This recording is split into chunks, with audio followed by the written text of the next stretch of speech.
Everyone, আসসালামু আলাইকুম। কেমন আছেন? আশা করি সবাই ভালো আছেন, সুস্থ আছেন। আমিও খুব ভালো আছি।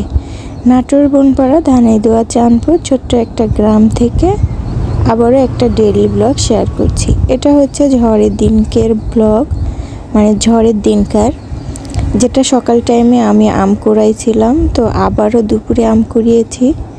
তো এদিনে আমি প্রায় 2 থেকে 3 বার কাপড় চেঞ্জ করেছি, কারণ এত পরিমাণে আমি ভিজেছি আর এতবার এসেছি। তো কি বলবো, আবারও চলে আসছি যেহেতু রাস্তার পাশে আম। তো আমি বারবার আম কুড়াইতে আসছিলাম, আর এই বারবার আমি জানালা দিয়ে আমি শাশুড়িমাকে ওপাশে আম পার করে দিচ্ছিলাম। তো এখানে আবারও এসে প্রচুর পরিমাণে আম পেয়েছি। আর এই আম তাড়াহুড়ো করে কুড়িয়ে নেওয়ার কারণ হচ্ছে এই একমাত্র গাছে যেটা আমাদের আম এসেছে, তারপরও খুব অল্প পরিসরে, আর যেটা পড়েছে এটাও যদি কুড়িয়ে না নিই তাহলে তো আমরা খেতেই পারবো না। আর তারপরও এই খেসাপাত আমটা যে এত পছন্দ আমাদের বাড়ির সবার, খুব পছন্দের, আর এটা খেতেও খুব দারুণ লাগে। আর সবার আমার মনে হয় এই পছন্দের আমের মধ্যে এই খেসাপাত আমটা এত টেস্টি আর এত সুন্দর, কি বলবো। এই জন্য আমি আমগুলো খুব তাড়াতাড়ি কুড়িয়ে নিচ্ছিলাম। আর রাস্তার পাশে তো অনেকগুলো আমও আমি পাইনি, যেহেতু রাস্তার পাশে অনেক বাচ্চারা কুড়িয়ে নিয়েছে। তো এই যে অনেকগুলো আমই হয়ে গিয়েছে। আর এই যে অবস্থা, আমাদের তো করুণ অবস্থা আছে, আর পশু পাখিদেরও যে কী অবস্থা। বাইরে তো কোথাও ওদেরকে খেতে দিতে পারছে না, যেখানেই যাচ্ছে সেখানেই বৃষ্টি পড়ছে, আর কি করার। তো ওই জন্য বারান্দাতে কিছু খাবার ওদেরকে ছড়িয়ে দিয়ে খেতে দিয়ে দিয়েছি। এদিকে যেহেতু সারাদিন আম কুড়িয়েছি, তো আম খেতেই পারিনি। তো বাড়ির মধ্যে একটা ফজলি গাছ আম ছিল, তো ওই একটাই গাছ থেকে আম পড়েছে। আর ফজলি আমটা না খেতে খুব ভালো লাগে, সেটা কাঁচা খেতে অন্য অন্য আমের থেকে। তো ওই জন্য একটা আমি পেয়েছি। আর আমাদের বাড়ির মধ্যে সব থেকে আমি আর আমার হাজব্যান্ড কাঁচা আমটা খেতে খুব পছন্দ করি। ওই জন্য খেতে বসে পড়েছি। আমি একাই যেহেতু খাবো, সেজন্য আমি একটা চাকু নিয়ে একটা আম নিয়ে কুচি কুচি করে পিস পিস করে খেয়ে নিচ্ছিলাম। খেতে খেতে দেখি যে আমার হাজব্যান্ড অন্য গাছ থেকে আম কুড়িয়ে নিয়ে আসছে, যেটা আমাদের পুকুরের পাড়ে, যে রিসেন্ট পুকুর কাটছে ওই পুকুরের পাড়েতে এই গাছটা ছিল। এর আগে আমি কিন্তু ওই গাছ থেকে অনেকবার আম পেড়ে পেড়ে আমের খাটা করেছিলাম, রুটি বানিয়েছিলাম। তো ওই গাছেরই আম পেকেও গিয়েছে। 2টো আম আমি এখান থেকে নিয়ে নিলাম, যে 2টো পেকে গিয়েছে। তো ওই 2টো ধুয়ে নিলাম বৃষ্টির পানিতেই। আর এখান থেকে টিপ টিপ করে বৃষ্টির পানি পড়ছিল, সেই পানি দিয়ে আমি সুন্দর করে ধুয়ে নিয়েছি। পরে কিন্তু আমি ভালো পানি দিয়েও এটাকে সুন্দরভাবে ধুয়ে নিয়েছি। তো বৃষ্টির পানি তো একটু নোংরা থাকতে পারে, যেহেতু চালের পানিটা এখানে পড়ছিল, ওই জন্য আমি একটু ভালো পানি দিয়ে ধুয়েও নিয়েছি। আর অনেকে জানো আমাদের বাড়িতে তো কোনো পানি নেই, এখনও এত পরিসরে বৃষ্টি হয়েছে, তারপরেও এখনও আমাদের টিউবওয়েলে পানি ওঠেনি। অনেকে প্রশ্ন করেছে যে আপু, তোমাদের টিউবওয়েলে পানি নেই কেন, বাড়িতে পানি নেই কেন? তো আমি তাদের উদ্দেশ্যে বলছি, শুধু আমাদের বাড়িতে না, আমাদের এলাকায় অনেক বাড়িতে যাদের ডিপ কল আর ক্যাপসুল মোটর আছে, তাদের বাড়িতে শুধু পানি আছে। আর আমাদের মতো যাদের নর্মাল টিউবওয়েল আর মোটর বসানো, নর্মাল যে মোটরগুলো আছে সেই মোটরগুলো বসানো, তাদের বাড়িতে কোনো পানি নেই। কারণ আমাদের এখানে তো প্রচুর মাঠ, আর ওই মাঠেই বোরিং আছে। আমাদের এখানে বোরিং দিয়ে পানি দেয়। তো যার কারণে এত পরিমাণে পানি দেয় ওরা, যার কারণে পানির লেয়ারটা এতটা পরিমাণ কমে গিয়েছে যে আমাদের বাড়িতে কোনো পানি নেই। মানে যাদের এরকম নর্মাল টিউবওয়েল আর তার সঙ্গে মোটর, বাড়িতে কোনো পানি নেই। প্রায় 1.5 মাস মতো এভাবে কষ্ট করছি। তো এতক্ষণ বৃষ্টি হচ্ছে, তারপরও কোনো পানির লেয়ার উপরে ওঠেনি, যার কারণে পানি পাচ্ছি না। তো পাকা আম 2টো ধুয়ে নিয়ে চলে আসছি, খেতেও বসে পড়েছি। তো আম 2টো এত টক ছিল, কি বলবো, আমার দাঁতগুলো একবারে টক হয়ে গিয়েছে, আমি ভাতই খেতে পারবো না, এই অবস্থা। তো পাকা আম 2টো খেয়ে নেওয়ার পরে এই আমের আঠিটা পড়েছিল, সেটাও আমি একটু ঝাল আর লবণ দিয়ে মাখিয়েছিলাম। আমার বাড়িতে তেমন এখন কোনো বিট লবণ নেই, যার কারণে আমি খেতে পারলাম না। তো বৃষ্টির মধ্যে আম খেতে ইচ্ছে করছিল, তার কারণে আমি একটু লবণ দিয়ে আর একটু ঝাল দিয়ে মাখিয়ে নিয়েছি।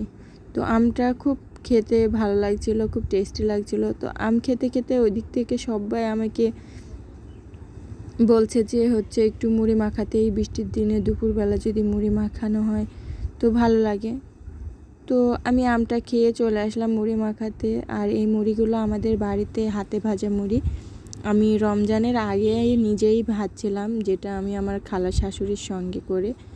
তো এই মুড়িটা হচ্ছে আমার বাড়িতে ভাজা মুড়ি, এজন্য এমনটা বেশি ফুলকো না, বেশি হচ্ছে মুচমুচা না, এরকম। আর এই বাড়িতে ভাজা মুড়িটা খেতে কিন্তু খুব ভালো লাগে, টেস্টি হয়। যারা খাওনি তারা কিন্তু বুঝবে না, যারা খেয়েছে তারা অবশ্যই এই হাতে ভাজা মুড়ির কিন্তু কদরটা জানে। তো আমি পেঁয়াজ কুচি দিয়ে দিয়েছি, মরিচ কুচিও দিয়ে দিয়েছি। এখানে অল্প পরিসরে আমি এখানে মরিচের কুচি দিয়েছি, কারণ বাড়িতে হচ্ছে ঝাল সেরকমভাবে খাই না, ঝালটা একেবারেই প্রেফার করে না।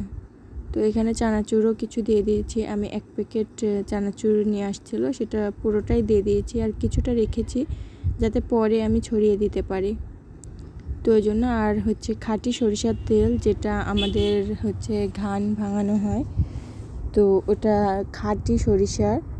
তো সেই সরিষার তেলটাও আমি একটু বেশি পরিমাণে দিয়েছি, কারণ সবাই চাচ্ছিলো যে একটু যেন তেলটা বেশি পরিমাণে হয়, ঝাঁঝালো হয়, খেতে ভালো লাগে। তো তেলটা একটু বেশি পরিমাণে দিয়ে সুন্দর করে আমি মাখিয়ে নিয়েছি। তো আমার হচ্ছে মুড়ি মাখানোর পাত্রটা হয়তো একটু ছোট হয়ে গিয়েছে মাখাতে, সেজন্য প্রচুর কষ্ট হচ্ছিল। এবার আমি এই সবাইকে দিয়ে দিলাম, মানে একে একে খাচ্ছিল। আর এত ঠান্ডা পড়ছিল যে সবাই হচ্ছে লেপ কাঁথা কম্বল দিয়ে মুড়ি দিয়ে শুয়ে আছিল। এরকম শুয়ে থাকতে থাকতে সবাই এনজয় করে মুড়ি মাখানোটা খেয়ে নিচ্ছিল।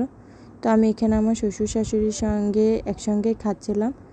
তো যেহেতু আমার হাজব্যান্ড এখানে নেই, তো ওর জন্য আমি একটা পাত্র তুলে নিয়ে চলে আসলাম ঘরে। তো তখন একসঙ্গেই খাচ্ছিলাম মুড়ি। তো আমি আমার ঘরে এসে একসঙ্গে হচ্ছে আমি আমার হাজব্যান্ডের সঙ্গে একসঙ্গে মুড়ি খাচ্ছিলাম আর গল্প করছিলাম। ওদিকে আমার শ্বশুরমশাই আর শাশুড়ি মাকেও দিয়ে চলে আসছি।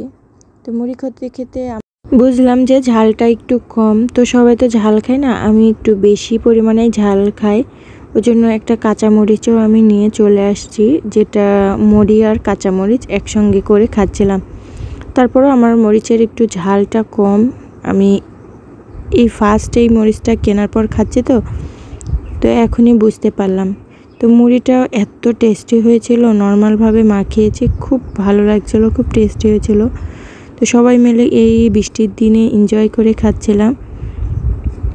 তো খাওয়া দাওয়া কমপ্লিট করছিলাম, এদিকে আমি আমার রুমে খাচ্ছিলাম, আর বাইরে দেখি আমার শাশুড়ি মা আবার চলে গিয়েছে হচ্ছে আম কুড়াইতে। তো আমি যাইনি, কারণ এদিকে আমি প্রায় 3 বার অলরেডি কাপড় চেঞ্জ করে ফেলেছি, এতবার ভিজে গিয়েছি।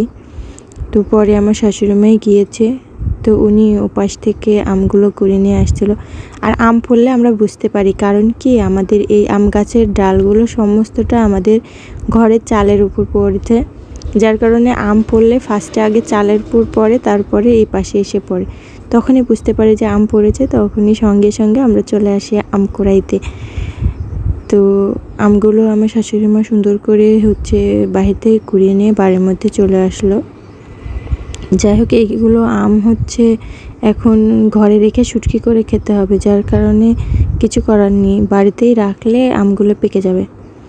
তো তারপরে লেদ খেয়ে শুয়েছিলাম, বসেছিলাম, কি করব, কোনো কাজ নেই।